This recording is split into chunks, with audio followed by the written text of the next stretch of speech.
Hello viewers, இன்னைக்கு நம்ம பார்க்க போறது ஒன் பீஸ் எபிசோட் 672 பார்ட் 1.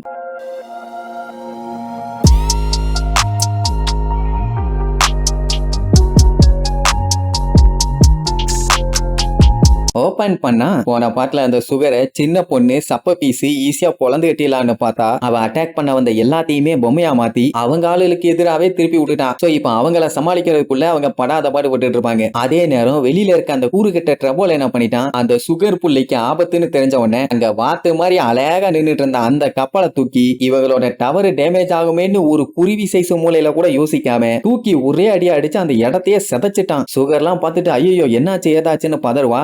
அங்க நடுங்கிட்டு இருப்பான். என்ன மொத்த இடமும் டேமேஜ் ஆகுது, இப்படி ஒரு கப்பல் இடையில வந்து லேண்ட் ஆகும்னு எவன் எதிர்பார்த்தான். வெளியில இருக்க அவன் ஆளுலே கதறுவானுங்க, ஐயோ ட்ரபோலுக்கு கிறுக்கு பிடிச்சிருச்சேன்னு. அப்படி அவன் முட்டாள்தனமா பண்ண வேலையில எக்ஸிக்யூட்டிவ் டவர் டோட்டலாவே டெஸ்ட்ராய் ஆயிருச்சு. இவ்வளவு பெரிய பஞ்சாயத்தை பண்ணிட்டு ஏதோ சாதிச்ச மாதிரி மூக்க உறிஞ்சிட்டு இருப்பான். ரோபினுக்கு அப்புறம் தான் புரியுது இவன் கூட சண்டை போடணும்லாம் அவசியம் இல்ல, குழப்பி விட்டாலே போதும் ஆட்டோமேட்டிக்கா சம்பவம் பண்ணிடுவான் போலங்கிற மாதிரி கூடுவா. இப்போ B1ல லூஃபியோட கேங் இருக்குது. அவங்க இப்ப 2 குரூப்பா ஸ்பிளிட் ஆயிருக்காங்க. அதுக்கு மேல 1F அங்கதான் டாய் சோல்ஜரும் கொஞ்சம் லிட்டில் பீப்புள்ஸும் இருக்காங்க. அதுக்கு மேல 2F அங்கதான் டோஃப்ளமிங்கோ, ட்ரஃபால்கர்லா, அப்புறம் கிங் ரிக்கு இவங்க 3 பேரும் இருக்காங்க. சரி இப்ப B1ல இருக்க லூஃபியையும் வயலட்டையும் காட்டுறாங்க. அவங்க 2 பேரும் அடிச்சு புடிச்சு அந்த பிக்காவோட அட்டாக்ல எஸ்கேப் ஆகி ஓடிட்டே இருப்பாங்க. பட் இருந்தாலும் அவன் விடாம வளைச்சு வளைச்சு இவங்களை லாக் பண்ண என்னென்னமோ பண்ணுவான். என்ன பண்ணாலும் ஒண்ணு வேலைக்கு ஆகல. லூஃபிக்கெல்லாம் செம காண்டாவும். அதான் வயலட் ஆரம்பத்திலேயே சொன்னாலே அவனால இந்த மொத்த கோட்டையும் கண்ட்ரோல் பண்ண முடியும், நம்ம சிக்கிட்டோன்னு. அதனாலதான் வச்சு செய்யறான். என்ன ஜோரோ நினைச்சு அவளுக்கு லைட்டா கவலையாவும். அவன் அதை பத்தி எல்லாம் நீ கவலையே படாத,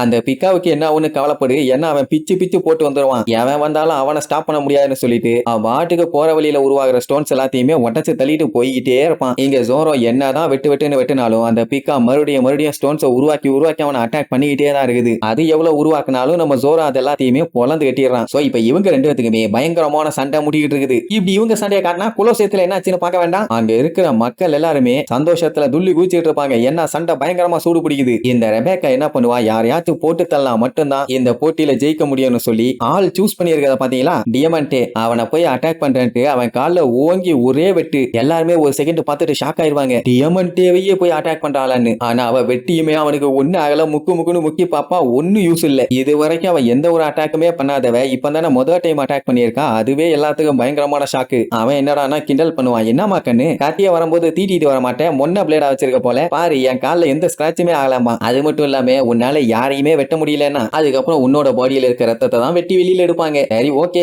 மக்கள் இப்ப என்ன ஆசைப்படுறாங்களோ அதை நான் பண்ண போறேன்னு சொல்லி அவன் பேண்ட்ல ஓட்டிட்டு இருக்க ஏதோ பாக்ஸ் மாதிரி ஒண்ணு எடுப்பான். அதை ஓபன் பண்ண உடனே உள்ள இருந்து ஒரு பெரிய சைஸ் கரலாங்கட்டை வரும். ஐ மீன் இரும்பு கரலாங்கட்டை. அதை எடுத்து ஓங்கும் போதே அவன் என்ன பண்ணிடுவான், இவன் தப்பிச்சு ஓடக்கூடாதுன்னு சொல்லி அவளோட கால் அமைக்கி பிடிச்சு லாக் பண்ணிடுவான். அப்புறம் என்ன ஓங்கின போர்ஸுக்கு ஒரே அடி ஹெல்மெட் எல்லாம் பொலந்து அப்படியே ரெபேக்காவோட ரத்தம் தெரிக்கும். யாருமே தோக்கடிக்க முடியாத அந்த பொண்ணால கூட எதுவும் பண்ண முடியலன்னு சொல்லிட்டு ஓவரா அவளை நக்கல் பண்ணுவாங்க. மக்கள் எல்லாத்துக்குமே செம ஹாப்பி. இந்த மாதிரி டியமண்டே ரெபேக்காவை அடிச்சு போட்டுட்டான்னு அவன் மேலதான் பயங்கர ஆத்திரத்துல இருந்தாயிலே சந்தோஷப்படத்தானே செய்வாங்க. உடனே சாம்பை பார்த்துட்டு ஆட்டா சண்டால பயல வரண்டாட்டு கிளம்புவான். ஆனா இடையில அந்த பர்ஜஸ் வந்து நிப்பான். இப்ப இவனை தாண்டி அவன் அவங்கிட்ட போகணும்னா பஞ்சாயத்து. நம்ம பள்ளிக்கு சப்போர்ட்டா தான் பார்த்தலோமியோ இருக்கான்ல, விளக்கண்ண போய் அவளை ப்ரொடெக்ட் பண்ணுமா, என்ன பொறுப்பை நம்ம கிட்ட தள்ளி விடுறாருங்கிற மாதிரி முழிப்பான். அப்ப அந்த டைம் டியமண்டே, ரெபேக்கா உங்க அம்மா எப்படி செத்தாங்கன்னு உனக்கு தெரியுமான்னு கேட்பான். அது எப்படி தெரியும், அந்த டைம்ல தான் அவ சின்ன பொண்ணா இருந்தாலே டாய் சோல்ஜர்லாம் பேபி மாதிரி கதறி அழுதானாமா. ஆனா அவன் வந்தப்போ எந்த ஒரு அழுகையும் இல்லாம கேஷுவலா வந்த மாதிரி வந்திருப்பான். ஏதோ சொல்ல வரான் போலயேன்னு சொல்லிட்டு ரெபேக்காவும் ஆர்வமா கேட்டுட்டு இருப்பான். அதே நேரம் இங்க கப்பலை தூக்கி அடிச்சான்ல, டவர் மொத்தத்துல சல்லியா போயிருச்சு. பில்டிங்கே அந்த நிலைமைனா கப்பலை என்ன தனியாவா சொல்லும். அந்த கப்பலோட பைரட்ஸ் எல்லாம் ஐயோ நம்ம கப்பல் போச்சேன்னு சொல்லி பதறிட்டு இருப்பானுங்க. ஏன் ட்ரபோல் இப்படி ஒரு காரியத்தை செஞ்சான்னு யாருக்கும் ஒண்ணும் புரியல. நைஸ் அந்த இடத்துக்குள்ள போவா, பார்த்தா உசோப்பு மேல கல்லு விழுந்து பையன் பேன்னு கிடப்பான். ஐயோ செத்துட்டானா, எந்திரா எருமைன்னு எழுப்பி விட்டா நல்ல வேலை எந்திரிச்சிருவான். அப்படி எந்திரிச்சவன் ஆமா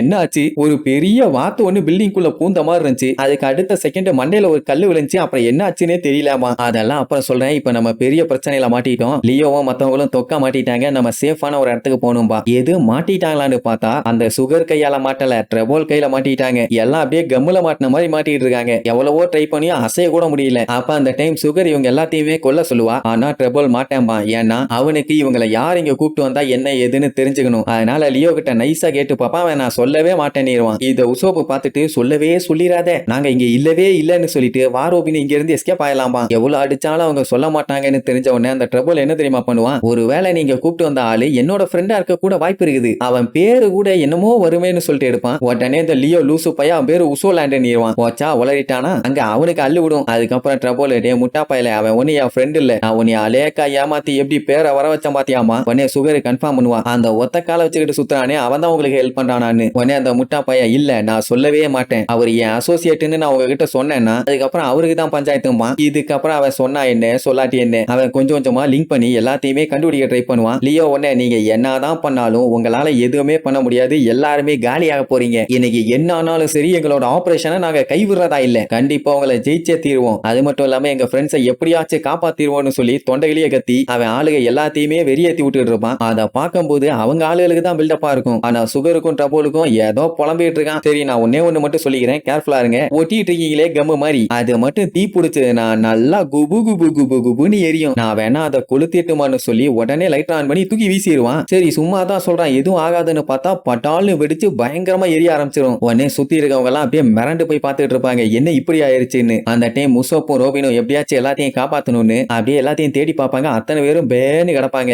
லியோ எல்லாம் அவன் ரெடி பண்ண அந்த கிரேப்ஸை கையில வச்சுக்கிட்டு எப்படியாச்சும் இதை அவளை சாப்பிட வைக்கணும்னு வெறியோட இருக்கான். ஆனா இப்ப இவங்க இருக்க நிலைமையில ஒரு சின்ன குண்டூசியை கூட நவுத்த முடியாது, அந்த அளவுக்கு சிக்கி சின்ன பின்னமாய் போய் கிடக்குறாங்க. உடனே உசோப்பு, இதுக்கு மேல எல்லாம் நம்மளால போராட முடியாது, பேசாம ரிட்டர்ன் போயிடலாம், உங்களால எவ்வளவு முடியுமோ அது எல்லாத்தையுமே பண்ணிட்டீங்க, ஆனா அந்த ட்ரபுளை பீட் பண்ண முடியல, சோ கவலைப்படாதீங்க, வேற ஏதாச்சும் பண்ணலாமா. ஆனா லியோ தெளிவா சொல்லிடுவான், இது ஒண்ணு எங்களுக்கு ஆப்ஷன் இல்ல, நாங்க இதை எப்படியாச்சும் பண்ணித்தான் ஆகணும், எங்களுக்கு வேற வழியே இல்லாமா. இந்த எஸ்ஓபி ஆபரேஷனை மட்டும் இவங்க சீக்கிரமா முடிக்கலன்னா இவங்க கமாண்டர் அந்த டாய் சோல்ஜர் இருக்கான்ல அவனை டோஃப்ளமிங்கோ காலி பண்ணிடுவான். அதுக்கு விடக்கூடாது, எங்க கமாண்டர் எங்களுக்காண்டி வெயிட் பண்ணிட்டு இருக்காரு, நாங்க இதை சாதிச்சே தீர்வோன்னு அந்த நிலைமையில கூட அவன் வெறி பிடிச்சு நிப்பான். உசோப்பே அவனோட கண்ணுல அந்த வெறிய பார்த்துட்டு அசந்துருவான். இந்த நிலைமையிலேயே அவன் இப்படி போராடுறானேன்னு. அவ்வளவுதான், நெக்ஸ்ட் எபிசோட்ல மீட் பண்ணலாம். டாடா.